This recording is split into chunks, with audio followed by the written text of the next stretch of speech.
Como cada venres, os veciños de Aguiño acudían puntuais á súa mobilización semanal para denunciar a precaria situación do centro de saúde da localidade. Tras meses de protestas nos que lograran que se cubriran as súas prazas de médico a tempo parcial, ven agora con impotencia como o servizo volve ser deficitario ante a negativa dos Sergas de cubrir as vacacións durante o verán. No caso de Aguiño, ao ser solo dúas médicas, a non cubrirse as vacacións, quere dicir que estamos coa plantilla ao 50% do verán.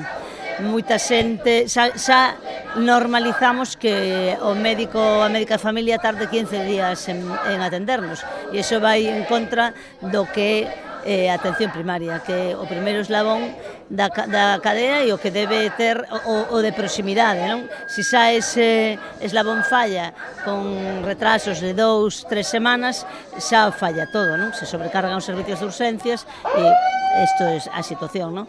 Evidentemente non é o mismo que un sitio non se cubra unhas vacacións se é un de 4 que se é un de 2, pero esta é a situación.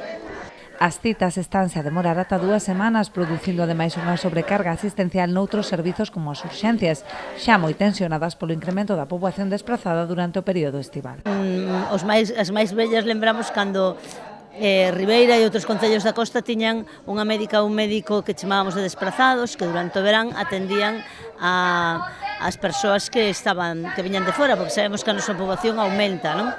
En estes momentos non é que non exista eso, é que non se cubren vacacións, que non se cubren baixas e que non é que no caso de Ribeira hai 2 plazas sen cubrir de forma crónica. Entonces, eso fai que, evidentemente, as urxencias se saturen, non?